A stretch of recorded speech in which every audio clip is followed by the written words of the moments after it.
Well, good morning. Yes, it's me, Kenny Polcari, your host of the party. And today is Wednesday, July 9th, 2025. And look at this. It is a cloudy, rainy day here on the Cape. And I wonder if that suggests what the market might do. But until then, here are the things that you need to know. It is the summer doldrums, right? And the markets were quiet yesterday. Trump, well, he teases on new tariffs on both copper and pharmaceuticals. We got 3 bond auctions this week, so stay tuned to what happens to the bond market.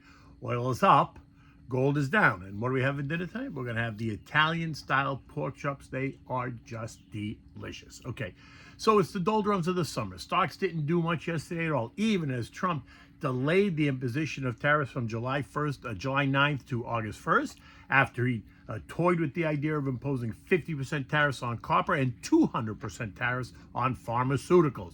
The Dow lost just 165 points. The S&P down 5. The Nasdaq added 6 points. The Russell added 15 points. The transports added 135 points. The equal-weighted S&P added 20, and the Mag 7 gave back 30 points. Nothing really dramatic about yesterday's action at all. Now look, the tariff headlines are heating up once again. Yet investors are not panicking like they did in April, because there seems to be this confidence that we and the other countries are going to come together and negotiate in good faith, and that the drama will not be as dramatic as it was. And that's evident in what U.S. futures are doing this morning. They are higher. Now, however, if that changes over the next couple of weeks and investors suddenly get anxious, then the markets, think of the S&P, is suddenly going to get nervous, and that's going to cause the market to pull back. How much? Well, that's anyone's guess.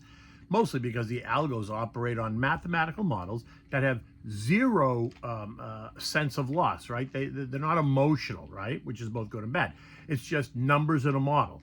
But it's real money for investors, which is why the action by the algos gets amplified by human behavior. And that was clear in the move down when the headlines caused the undue panic between February and April, when the S&P lost 21%.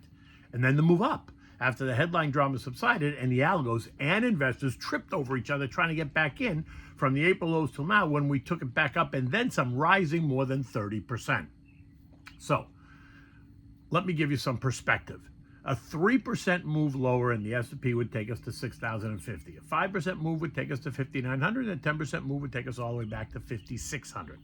Now, just to be clear, the February-April sell-off in the S&P saw us test as low as 48.35, which was a 21% move lower.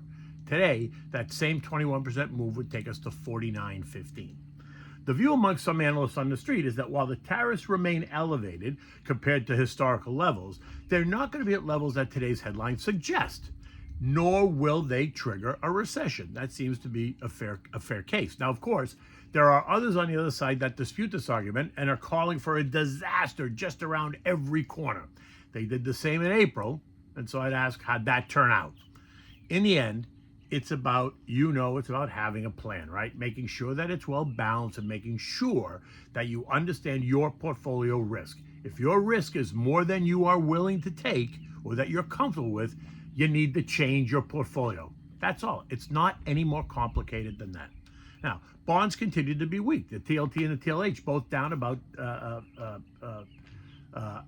10 basis points, right? While the ag ended flat. There are 3 treasury auctions this week. Now, yesterday we had a $58 billion 3-year notes auction, and demand was soft. That's not a positive, right? 3-year rates have gone from 3.67% in June to 3.86% yesterday. It's a dramatic move. Today we have a $39 billion auction of 10-year notes. Current 10-year rates of 4.39, up from 4.20 just 2 weeks ago. So if demand for these is soft, then expect to see rates rise once again today. And tomorrow we have $22 billion of 30-year bonds. Again, 30-year rates are now 4.92%, up from 4.75 on July 1st. Any weakness in demand for the 30-year is going to push that yield closer to 5%. Oil, interestingly enough, continues to push higher. This morning it's up 30 cents at 68.65 a barrel. Now, the EEI came out and said that the U.S. is going to produce less oil per day in 2025 than they'd previously expected.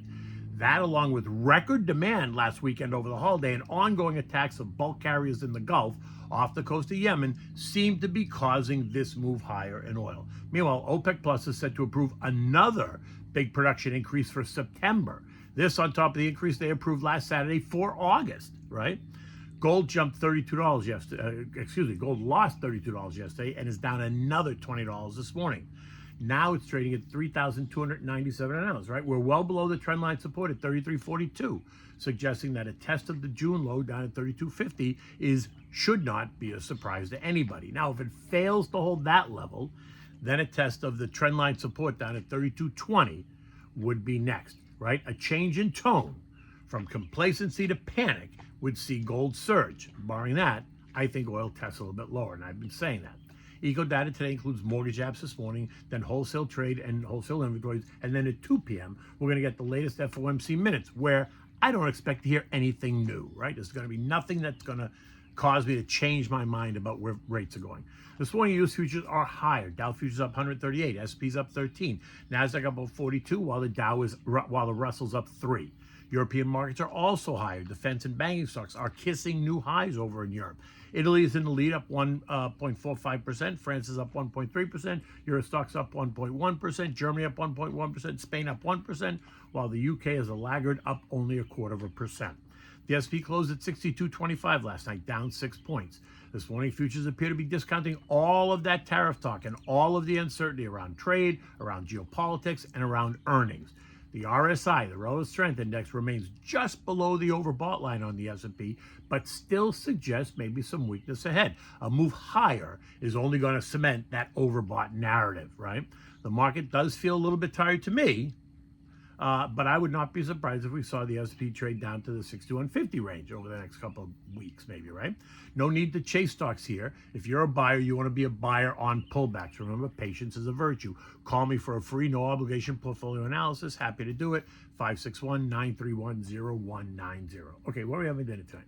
We're going to have the Italian-style pork chops, right? These are great if you are a pork person.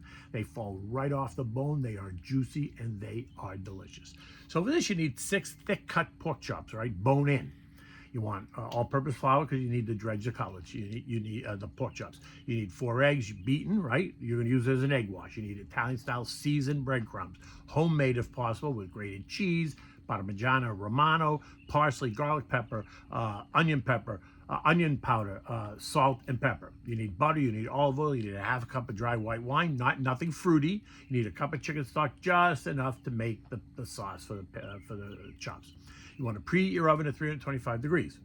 While that's happening, you want to rinse the pork chops under cold water, then dry them thoroughly with paper towels. Set up the dredging station, 1 bowl with flour, 1 bowl with the beaten eggs, and 1 bowl with the seasoned breadcrumbs. Dredge each chop in the flour, then dip it in the egg wash, and then coat it well with the breadcrumbs. Then set them aside until you're all done. In a large skillet, you're going to melt some butter and olive oil over medium-high heat.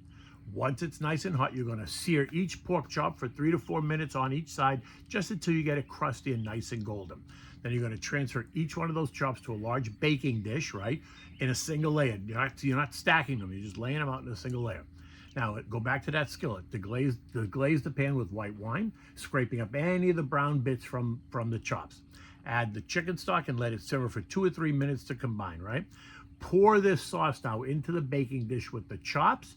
Do not drown the chops, just bathe them just so they're like halfway up. Cover the baking dish really tightly with tin foil or a top, and place it in the oven. Bake it for 2 to 2.5 hours at 325 degrees.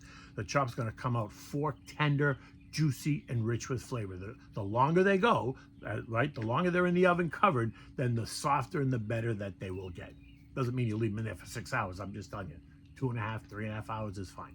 Anyway, let's see what the day brings, because it looks like it's going to be a stormy, rainy day here.